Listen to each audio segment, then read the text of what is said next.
n'a pas de dignité ontologique. Donc, mon Molla Sadra, si vous voulez, rejoint notre Denis l'Aréopagite, n'a pas de dignité parce que c'est simplement la conséquence de la limitation de l'être. Limitation voulue, parfois, lorsque volontairement je fais le mal, mais ou limitation involontaire. Il prend l'exemple du chien, animal aboyant, qui ne peut pas s'empêcher d'aboyer et de mordre, ce qui prouve qu'en lui, cette déification du réel, au fond, par le Dieu créateur, c'est limité à un certain degré. Alors évidemment, vous allez poser la question à notre auteur, pourquoi Dieu n'a-t-il pas fait que des anges ? Et au fond, pourquoi pas ? Et là, ça nous conduirait très loin, c'est-à-dire au fait que toute cette création est appelée à revenir en Dieu, et au fond, tout reviendra vers la face divine. Mais pour poser la question du mal, le mal, en effet, n'est rien d'autre que l'effet de la liberté lorsqu'elle consent aux limites de notre nature. C'est ça, c'est un consentement à la limite, un affaissement, un abaissement. Mais si on constate en nous ce que c'est que d'être, alors on ne peut aimer que le bien. Et on ne peut vouloir que le bien. Et au fond, tout l'être tend vers le bien, simplement avec des limites, des défaillances et bien entendu des ennemis. Car on ne va pas parler maintenant des ennemis, mais il y en a. Mais alors, Christian Jambet, Molla Sadra, en commentant donc ce verset, ni somnolence ni sommeil ne le prennent, Molla Sadra se réfère à Moïse. Oui. Selon une curieuse histoire, oui, il commente une tradition prophétique qui rapporte une histoire concernant Moïse. Moïse se demande Dieu dort-il, justement? Oui, ça ressemble à une question talmudique. Oui, Dieu dort-il? Et alors, c'est Moïse qui demande. Dormait-il à l'époque de la Shoah? C'est une question qui a été posée par les théologiens juifs. Exactement, c'est une question très importante. Et alors, dans l'histoire en question, Dieu dit aux anges, écoutez, vous allez... je ne réponds pas à Moïse, vous allez tenir Moïse éveillé pendant 3 nuits. Les anges donnent à Moïse 2 flacons et lui ordonnent de bien les tenir en veillant.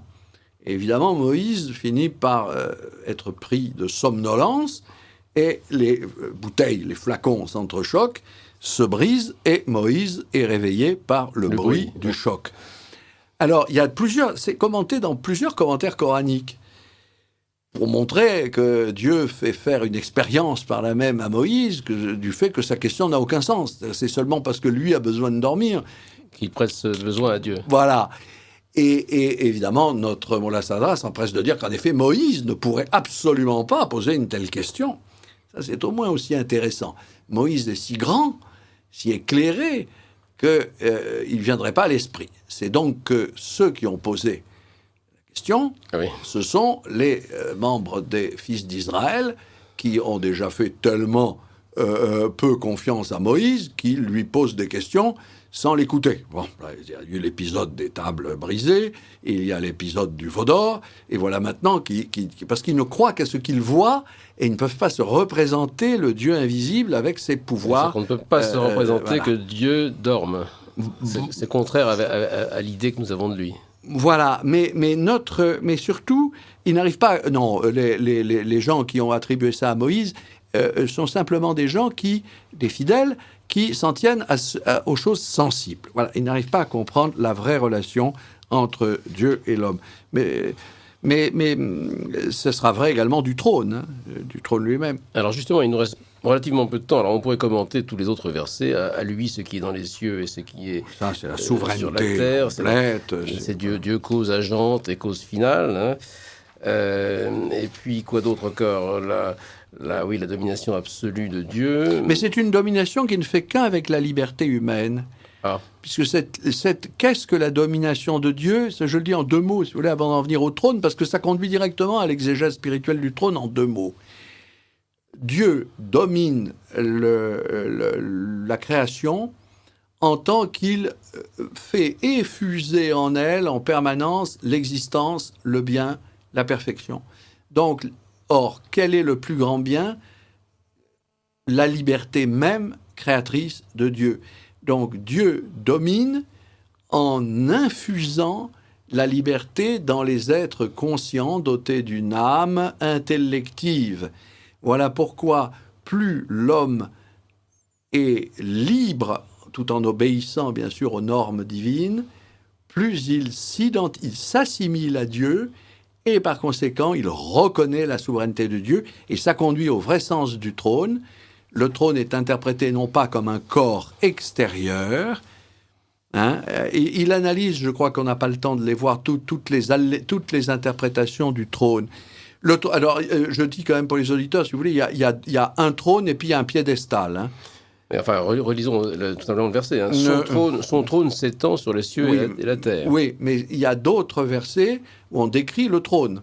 Et les musulmans croient qu'il y a vraiment...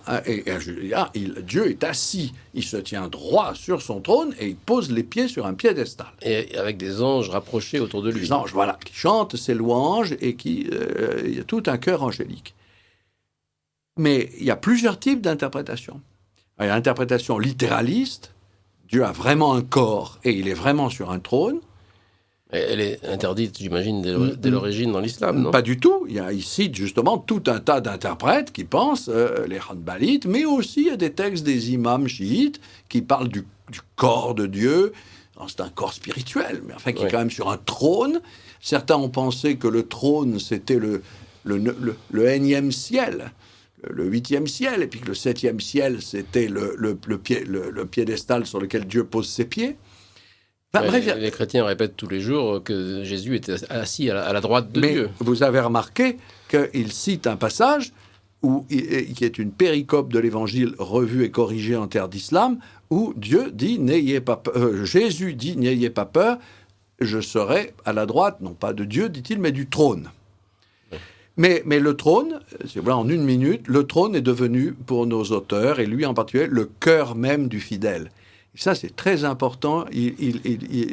L'exégèse du verset du trône conduit à une intériorisation du trône. Ce qui rejoint ce que j'essayais de dire sur la liberté.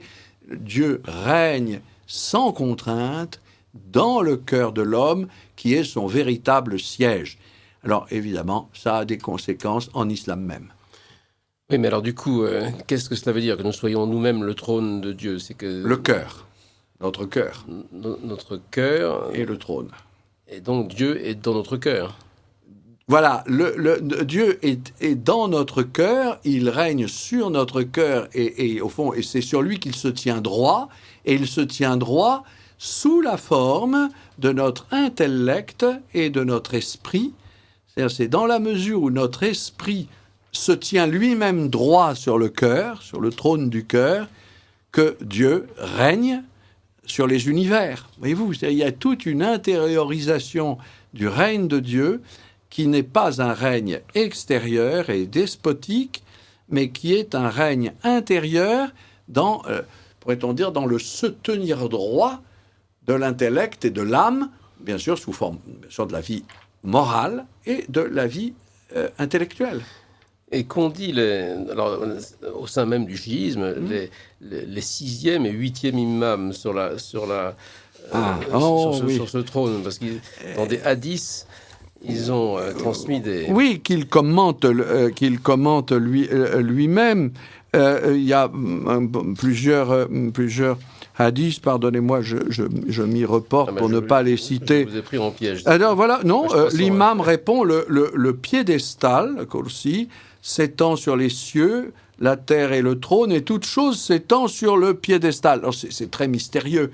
Ça veut dire que le trône et le piédestal, tout cet ensemble, l'appareillage de la souveraineté divine, s'étend sur toute chose, mais toute chose s'étend. Il y a une réciprocité. Et bien alors, il y a d'autres hadiths. Toute chose est dans le kursi, c'est-à-dire dans le piédestal de Dieu. Les cieux, la terre et toute chose sont dans le kursi, répète le 6e imam. Mais ils entendent par là au fond, le trône, c'est la science même de Dieu. Il dit, sa science s'étend sur les cieux et la terre. Donc déjà, chez les imams révérés des chiites, il y a une spiritualisation du thème de la souveraineté divine. Dieu est souverain par sa science. C'est d'ailleurs pour ça que l'homme doit devenir savant, gnostikos en grec, si vous voulez, aref en arabe. Il doit devenir savant dans les choses les plus importantes parce que Dieu est essentiellement science et amour. il est amour par sa profusion d'être, et il est science par sa providence. Et pour revenir, Christian Jambet, à notre point de départ, vous parliez de la pensée de Mollah Sadra, donc ce savant iranien du XVIIe siècle, comme étant caractérisé par un dynamisme interne. C'est l'idée que l'homme n'est pas prisonnier de son essence, mais qu'il peut devenir, il peut lui-même forger son essence d'une façon. Alors, quelle est la nourriture en quoi le verset du trône illustre-t-il particulièrement cette dans la mesure où il illustre en ceci que l'homme peut devenir ou ange ou bête. Mais vraiment, il est responsable de son devenir animal. S'il veut se dégrader, il devient un oppresseur ou libre à l'image de Dieu. Et ce « à l'image de Dieu » suppose une bonne compréhension de la souveraineté de Dieu. Dieu n'est pas une sorte de despote que l'on a à obéir aveuglément, mais Dieu est dans le cœur même du fidèle, le devenir même de cette liberté. Voilà. Il avait peut-être lu Pic de la Mirandole. Mais il a des sources communes. Passionnant de voir les éventuelles influences de l'Occident sur l'Orient mystique. Bien sûr, absolument. Merci beaucoup, Christian Jambet. Merci, Philippe Nemo.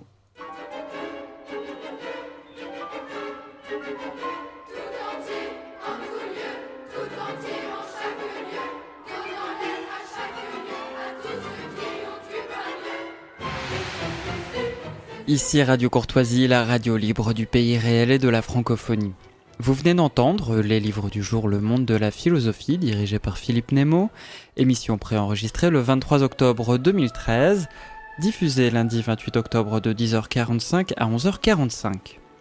Ils sont diffusés en différé dans l'après-midi de 14h à 15h, mardi 29 de 6h à 7h, samedi 2 novembre de 10h45 à 11h45, puis à la demande sur le site internet de Radio Courtoisie. Ces livres du jour ont été réalisés par Franck. N'oubliez pas que Radio Courtoisie est une radio culturelle associative. Afin de sauvegarder une indépendance absolue, Radio Courtoisie refuse toute ressource publicitaire. Radio Courtoisie ne vit que grâce à ses auditeurs. Aidez-nous à demeurer libres, adhérez à notre association. Pour cette année, la cotisation minimum est de 40 €. Envoyez votre chèque à Radio Courtoisie, 61 boulevard Murat, 75 016 Paris. Si vous le désirez, nous pouvons vous faire parvenir un enregistrement de ces livres du jour. Commandez le CD-ROM de l'émission pour le prix franc de port de 9 € ou 6 € seulement si vous êtes adhérent de notre association. En rédigeant des chèques distincts pour la cotisation et pour l'enregistrement, vous faciliterez la tâche de notre secrétariat bénévole. Je vous rappelle notre adresse, Radio Courtoisie, 61 boulevard Murat, 75 016 Paris.